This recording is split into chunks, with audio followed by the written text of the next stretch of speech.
வணக்கம். நான் உங்கள் இருமதி பந்தலராஜா. இன்றைக்கி நம்ம எங்கே வந்திருக்கோம் அப்படின்னு பார்த்தீங்கன்னா, சிவகங்கை மாவட்டம் புதுவயல் பக்கத்தில் இருக்க காமராஜர் நகர். அங்கே ஒரு சாக்கடை திட்டம் போட்டிருக்காங்க. சாக்கடை தண்ணி வெளியில் போகிறதுக்கு வழியே இல்லாமல் ஒரு திட்டம், திமுக ஆட்சியில் போடப்பட்ட ஒரு திட்டம், கழிவுநீர் கால்வாய் திட்டம். சரியா? இந்த திட்டத்துக்கு இந்த வீடு இருக்குதுன்னு வச்சுக்கோங்க. இப்போ இந்த வீடு இருக்குது. இந்த வீட்டுக்கு பாதைக்கு மூடி போட்டு கொடுக்கணும். இந்த சாக்கடைக்கு இவங்க போட்டிருக்க பாதையை பாருங்கள்.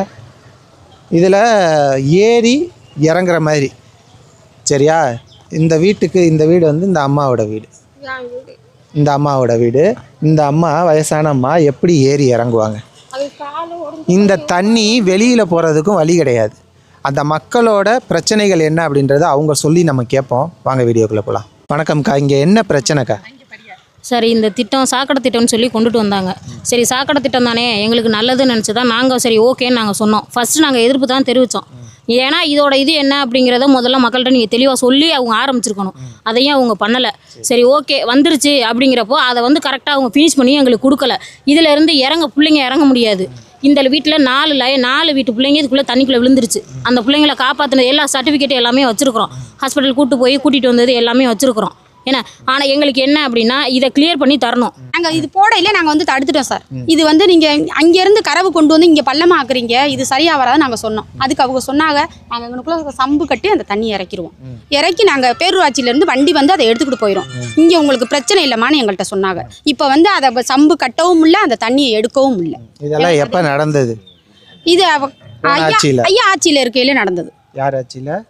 ஸ்டாலின் ஐயா இருக்கையில நடந்தது. சரி, அவங்க இருக்கையில நடந்தது. இதெல்லாம் அவங்க சம்பு கட்டவும்ல இல்லை, நாங்கள் மூடி போட்டு தந்துடுவோம், உங்களுக்கு எந்த பிரச்சனையும் இல்லை. நாங்கள் சின்ன பிள்ளைல வச்சுருக்கோம். அந்த பிள்ளை இந்த பாருங்க, இந்த இருக்க காயம் கூட அவன் இந்த இதுக்குள்ள விழுந்துதான் இந்த காயம் வந்ததே. அந்த வீட்டுக்கிட்ட அவங்க ஒடியாரம்னா இதுக்குள்ள விழுந்துதான் இந்த காயம் வந்ததே. புள்ள 2-3 வட்டம் விழுந்து, அந்த பையல விழுந்துட்டு அந்த பிள்ளையும் விழுந்துருச்சு. 2-3 வட்டம் விழுந்து நாங்கள் தூக்கி நாங்கள் அவங்கள்ட்ட சொல்கிறோம், நாங்கள் இதில் மூடி போட்டு தரோம்னு சொல்லிவிட்டு, இந்த பாருங்க வீட்டுக்கு வீடு மட்டும் இது மட்டும்தான் எங்களுக்கு போட்டு தந்தாங்க. வேற எதுவுமே இதில் மூடியும் போடலை, அவங்க சம்பும் கட்டலை, எதுவுமே. அதில் சம்பு கட்ட வந்தோம், அதில் இளைஞர்கள் தகராறு பண்ணிட்டாங்க, நாங்கள் அதில் போட மாட்டோம்னு சொல்லிட்டாங்க. நாங்கள் அதில் கட்ட முடியலை, எல்லாரும் தகராறு பண்ணுறான்னு சொன்னாங்க எங்கள்கிட்ட. நாங்கள் இதில் சம்பு கட்ட சொன்னோம். இந்த இருக்குது பற்றியெல்லாம், இந்த இடத்துல நாங்கள் சம்பு கட்ட சொன்னோம். இதில் கட்டி நீங்கள் இறக்கிக்கோங்க, இதில் கட்டி நீங்கள் இறக்கி இதில் எடுங்கன்னு சொன்னோம். அதோட அவங்க எடுக்கவும் இல்லை. இந்த ஆக்ஷனே அவங்க எடுக்கவே இல்லை. நாங்களும் நாங்கள் எங்கள் வார்டு கவுன்சிலர்கிட்ட போய் சொல்லிட்டோம், அவங்க வீட்டுக்கு போய் சொல்லிட்டோம், எல்லார்ட்டையுமே நாங்கள் சொல்லிட்டோம். யாரும் ஒரு தளமே எந்த ஆக்ஷனுமே எடுக்கலை எங்களுக்கு. இப்போ என்னென்னா கொசு உரிக்குது, எங்களை பிள்ளைய குட்டி எல்லாம் கொசு உரிக்குது. இப்படி தண்ணி கடந்தா எப்படி கொசு உரிக்காமல் இருக்கும்? பேரூராட்சியிலேருந்து வண்டி வருது, வண்டி நிற்கிது, போட்டா இது மாதிரி போட்டா எடுக்கிறாங்க. ஆனால் தண்ணி எடுக்கவே இல்லை. அப்படியே தான் அந்த தண்ணி அப்படியே தேங்கி தான் கிடக்கும். அப்படியே தான் அடைச்சு வச்சிருக்கா. சரி, அப்ப அமைச்சர் அப்பா வந்தாராமே, எதுக்கு வந்தாரு? அவங்க வந்தது இதுக்காக இப்போ வரல சார். இது ஆரம்பத்துல இருந்தே எங்களோட என்ன இஷ்யூவா இருந்தாலும் அவங்கள தான் சார் சொல்றோம். இன்னைக்கு அவங்க அமைச்சரானனால வரல சார். இது எப்பவுமே எங்களுக்கு ஒரு பிரச்சனைப்பா, நீங்க பாருங்க அப்படின்னா அவங்க பார்ப்பாங்க, எங்களுக்கு சரி பண்ணி கொடுப்பாங்க. இன்னைக்கு இந்த பிரச்சனையை வச்செல்லாம் அதெல்லாம் பேசக்கூடாது சார். இன்னைக்கு எப்பவுமே எங்களுக்கு செஞ்சு கொடுக்குறவங்க இன்னைக்கு பார்த்துருக்காங்க, சரிப்பா நாங்கள் பார்த்து பண்ணித்தரோம் அப்படின்னு சொல்லியிருக்காங்க. ஸோ இதை எங்களுக்கு பண்ணி தந்தாலும் ஓகே தான். எப்பவுமே பண்ணி தரவங்க இன்னைக்கு பண்ணி தருவாங்கிற ஒரு நம்பிக்கை தான் எங்களுக்கும். ஆனால் வெளியில் என்ன சொல்கிறாங்கன்னா, ஆய்வுக்காக வந்தாங்க, மக்கள் எதிர்ப்பு தெரிவித்தாங்க அப்படின்ற மாதிரி போகுது. அப்படியெல்லாம் இல்லை சார். அப்படி யார் சார் தெரிவிச்சது? நாங்கள் தான் சார் தெரிவிக்கணும். நீங்க தான் எதிர்ப்பு தெரிவிச்சு அனுப்புனீங்கன்றாங்க. அப்படியெல்லாம் கிடையாது. நாங்கள் தானே சார் சொன்னது. பிரச்சனை எங்களுக்கு தான். நீங்க தான் வர சொன்னீங்க. நாங்கள் தான் வர சொன்னோம். பிரச்சனை எங்களுக்கு தான். ஸோ நாங்கள் தான் அவங்கள வர சொன்னோம். நீங்கள் இந்த மாதிரி பாருங்க, எங்கள் தெருவில் இந்த மாதிரி பிரச்சனை இருக்குது சார், நீங்கள் பார்ருங்க, பார்த்து எங்களுக்கு சரி பண்ணி தாங்க. நாங்கள் தான் வர சொன்னோம். அவங்கள நான் வர சொன்ன நாங்களே அவங்களுக்கு எதிர்ப்பு தெரிவித்து அனுப்ப போகிறோம் அப்படியெல்லாம் கிடையாது. நாங்கள் தான் வர சொன்னோம். எங்களுக்கான தீர்வு அவங்கள்ட்ட இருந்து வருங்கிறது ஒரு நம்பிக்கை. ஸோ அந்த நம்பிக்கைக்காக அவங்கள நாங்கள் வர சொன்னோம். அவ்வளோதான். எங்களுக்கு நல்லது பண்ணி தந்தீங்கன்னா போதும். இதுல சம்பு கட்டுறேன், நாங்கள் சம்பு கட்டி அப்படியே தண்ணி எடுத்தாலும் பரவாயில்ல, இல்ல மூடி போட்டு கொடுத்தாலும் எங்களுக்கு பரவாயில்ல. அங்கே குத்தனை போட்டு அடைச்சு விட்டாங்க தண்ணி. எங்களுக்கு வீட்டுக்குள்ள தண்ணி வருது.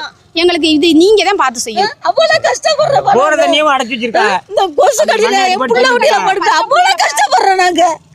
நாங்க உசுரோட இருக்க மருந்தோட அடிக்க வந்தாலும் அதோட அடிச்சுட்டு போயிருவாங்க. அங்கிட்டு வர மாட்டாங்க. பச்சை பிள்ளைல வச்சுக்கிட்டு எவ்வளவு கஷ்டப்படுறோம். உதவியுமே பண்ணல. எங்களுக்கு ஏதாச்சும் ஒரு உதவி பண்ணணும்பா. எங்களுக்கு யாரும் இருக்கா? நாங்க அனாதி மாதிரி கிடக்குற, வந்து தெருவில் கிடக்குறவங்க அனாதிப்பா.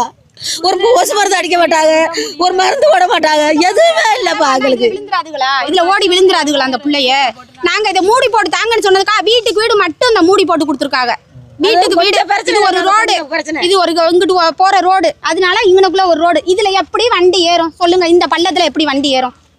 இதுல போட்டு கொடுத்துருக்காங்க. அந்த பக்கம் எப்படி இறங்கும்? அங்க ஒருத்தர் செத்தா ஆனா இதுல எப்படி எவ்வளவு கஷ்டப்படுவா? இதுலதான் தூக்கிட்டு போனோம்.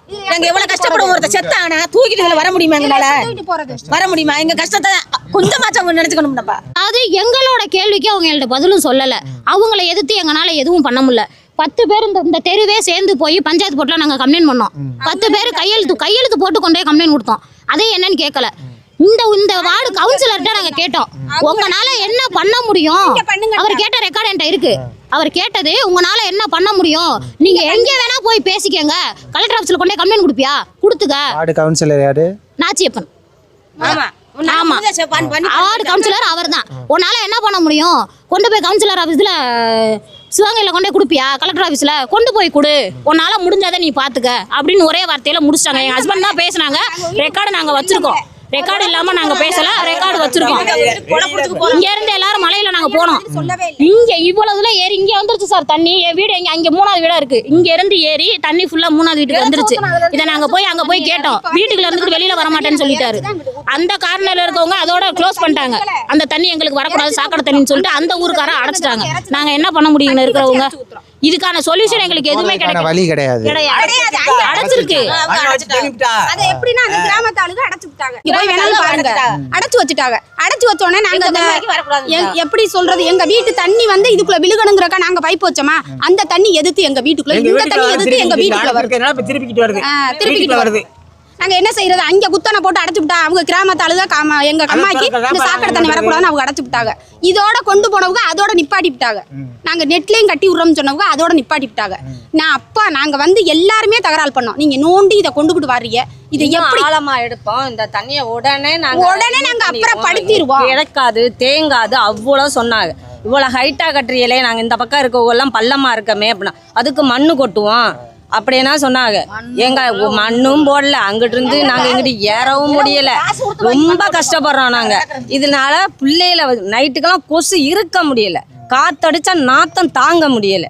இதுக்கு மேல நாங்க என்ன, நாங்களும் மக்கள் தானே. வீட்டுக்கு வீடு பேரூராட்சியில வந்து உள்ள தண்ணி இருக்கா, ஃப்ரிட்ஜுக்குள்ள தண்ணி இருக்கான்னு கேக்குறாங்க. இவ்வளவு பெரிய சாக்கடையை முன்னாடி வச்சுக்கிட்டு வீட்டுக்கு எடுக்கிறாங்க, போயிடுறாங்க. எந்த பதிலுமே சொல்றாங்க. இந்த சாக்கடையை பாருங்க, வீட்டுக்குள்ள வந்து பாக்குறீங்களா, இதை பாருங்கன்னு சொன்னா வாராக போட்டோ எடுக்கிறா, போயிடுறாங்க. வண்டி வருது, நிக்குது, இந்த இடத்துல நிக்கும், நின்னுட்டு போயிடும். ஆனா தண்ணியே எடுக்க மாட்டாங்க, போட்டா மட்டும் எடுத்துக்கிட்டு போயிடும். சாக்கடத்துல இவ்வளவு பெரிய பாலம் போட்டிருக்காங்கல்ல, இதுக்கு கீழே இந்த அடிச்சிருக்க ஒரு மண்ணு ஒருத்தவங்களோட அவங்க ஓன் காசுல அவங்களோட செலவுல நாங்க போட்டிருக்கோம். இது மட்டும் தான் போட்டு கொடுத்தாங்க. இந்த மண்ணெல்லாம் அவங்க போட்டுக்கிட்டது எல்லார் வீட்லயும். அந்த வீட்டுல என்ன போடல, அந்த வீட்டுல இவங்க ஒரு வயசானவங்க தான் இருக்காங்க. அங்க நீங்க பாத்துட்டு போங்க. அந்த வீட்டுல ஒரு ஆள் நின்னா இவ்வளவு. எத்தனை வீடுக்கா இருக்கு மொத்தம் இதுல? சார் இது ஒரு ஊரே இருக்கு சார். காமராஜர் நகர் மொத்தமே இந்த சாக்கடை திட்டம் இருக்கு சார். இந்த லாஸ்ட்ல இருந்து அந்த லாஸ்ட் வரைக்கும் இருக்கு சார். அந்த கடைசி வரைக்கும் இருக்கு சார். முடியாதம்மா வீட்டுல விடுறாங்க சொல்லு. இந்த முடியாதம்மா வீடு அந்த இருக்கு பாருங்க, அந்த வீடு அந்த இடத்துல மண்ணே போடல. இந்த அம்மா எப்படி ஏறும்? இந்த அம்மா எப்படி ஏறும்? அந்த பாருங்க, ஏறி இறங்குற மாதிரி ஏறவும் முடியாது, இறங்கவும் முடியாது. அந்த இடத்துல இருக்கு சார். இதுதான் உங்களுக்கு பாதை. அடுத்தவங்க வீட்டுக்குள்ள இருந்து போக முடியாது, அவங்களுக்கு அதுதான் பாதை. சோ ரோட்டை விட்டு கீழே இறங்கினா இங்கே இவ்வளவு தூரத்துல இருக்கு, அங்கே அவ்வளவு தூரத்துல, அந்த இடத்துல இருக்குது. வயசானவங்க குழந்தைங்க எப்படி இறங்குவாங்க? எது அவங்களுக்கு வந்து நாங்க கேட்டோம். அந்த போட்டு கொடுத்துட்டு போயிருக்க அதை பாருங்க. இத்தனை ஆணி வச்சு இதுல இப்படி மேல போட்டு கொடுத்துட்டு போனா அதை பாருங்க நீங்க. இந்த இருக்குல்ல, இது ஒண்ணு எல்லா இடத்துலயும் என்ன பண்ண முடியும்? நாங்களாம் வச்சு ஆணி வச்சு அடிச்சதுல அதை தட்டி விட்டோம், அப்படியே அதை தட்ட முடியல. இப்படி போட்டுட்டு போனா எப்படி சார் இது பண்ண முடியும்? விறகு கல்லு காலு எல்லாத்தையும் போட்டு அடைச்சு வச்சிருக்கோம், போய் பாருங்க. கதவை திறந்தா ஓடியாந்துற பக்கம் கல்லு காலு விறகு அள்ளி போட்டு வச்சிருக்கோம். தடுமாறி பிள்ளை விழுந்தா என்ன பண்ண முடியும்? நாங்க ரொம்ப சின்ன சின்ன பிள்ளைய, நாங்க 2 பிள்ளைய வச்சிருக்கோம். பேரங்க ஒடியாந்து பிடிக்க முடியல எங்களோட சூழ்நிலை. கதவை கேட்டு லேசா திறந்திருந்தா நீம்பல ஓடியே வந்துருதுங்க. தடுமாறினா பிள்ளைய காப்பாத்துறது ரொம்ப கஷ்டம். ஏதாவது எங்களுக்கு ஒரு நல்ல வழி பண்ண சொல்லி எங்களுக்கு ஏதாவது இது ஒண்ணுங்க எங்களுக்கு ஏற்பாடு பண்ணிட்டாங்க. இந்த கழிவுநீர் கால்வாய் இருக்குல்ல, இதை சுத்திகரிக்கணும். ஏன்னா இது ஓடுறதுக்கு வழி இல்லை, இப்படி தேங்கியே நிற்கிது. கொசு தொல்லை, இதனால் வியாதிகள் பரவக்கூடிய ஒரு சூழ்நிலை, குழந்தைகள் இதுக்குள்ளே விழுந்து அடிபடக்கூடிய ஒரு சூழ்நிலை, உயிர் இழக்கக்கூடிய ஒரு அபாயம், பாம்புகள் வரக்கூடிய ஒரு அபாயம், இப்படி நிறைய பிரச்சனைகள் இந்த பகுதி மக்களுக்கு இருக்குது. அப்போ இதுக்கு என்ன தீர்வு? இதுக்கு சுத்திகரிப்பு நிலையம் அமைக்கணும் அப்படின்றது ஒரு தீர்வு. இந்த பகுதி மக்கள் இருக்காங்களே, இவங்க என்ன பண்ணுறாங்க அப்படின்னு பார்த்தீங்கன்னா, கனிம வளத்துறை அமைச்சர் காரைக்குடி சட்டமன்ற உறுப்பினர் டாக்டர் பிரபு அவர்கள்ட்ட முறையிடுறது மட்டும் இல்லாமல் அவரோட அப்பா துரை கருணாநிதி அவர்கள்ட்டையும் முறையிடுறாங்க. அதை பார்வையிடுறதுக்காக அவர் வந்திருக்காரு. அப்படி பார்வையிட வந்தபோது தான் ஆய்வு செஞ்சதுக்காக வந்ததா சொல்லி பொதுமக்கள் எதிர்ப்பு தெரிவித்தாங்க அப்படின்னு ஒரு பொய்யான செய்தி சமூக வலைதளத்தில் பரவிட்டுருக்கு. இங்கே இருக்க மக்கள் தான் துரை கருணாநிதி அவர்களை கூப்பிட்ருக்காங்க. எதுக்காக அமைச்சர் இருக்கும்போது அமைச்சர் அப்பாவை இந்த பகுதி மக்கள் கூப்பிடணும் அப்படின்னு பார்த்தீங்கன்னா, இன்றைக்கி தான் அவர் அமைச்சர். ஆனால் 1990களிலிருந்து இன்னைக்கு வரைக்கும் 2026 அதாவது 36 வருஷமாக அரசியல் பணி மக்கள் சேவை செஞ்சுக்கிட்டு இருக்கவர் தான் துரை கருணாநிதி அவர்கள். தேவக்கோட்டையில் அவருக்கு ஒரு அலுவலகமே இருக்குது, மக்கள் குறைகளை சொல்கிறதுக்குன்னே. இன்றைக்கும் நிறைய மனுக்கள் அவர்கிட்ட வரும். இன்றைக்கி நிறைய பேர் நியூஸ் போடுறாங்க சமூக வலைதளத்தில், மனுவை இவர் வாங்குறாரு, இவர் அமைச்சரா இல்லை இவர் மகன் அமைச்சரா அப்படின்னு சொல்லி.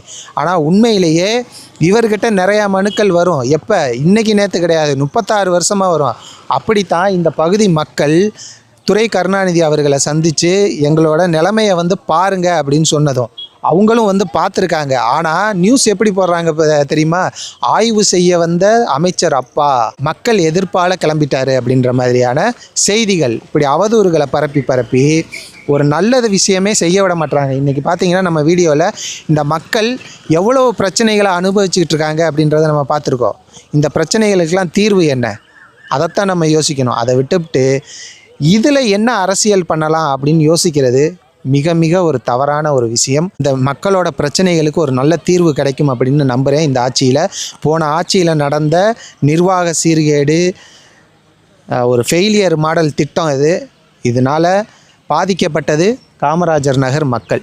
இந்த மக்களுக்கு நல்ல ஒரு தீர்வு காரைக்குடி சட்டமன்ற உறுப்பினர் கனிம வளத்துறை அமைச்சர் டாக்டர் பிரபு அவர்கள் மூலமாக நடக்கும்னு நம்புகிறோம். மேலும் ஒரு நல்ல வீடியோவில் உங்களை சந்திக்கிறேன். நன்றி.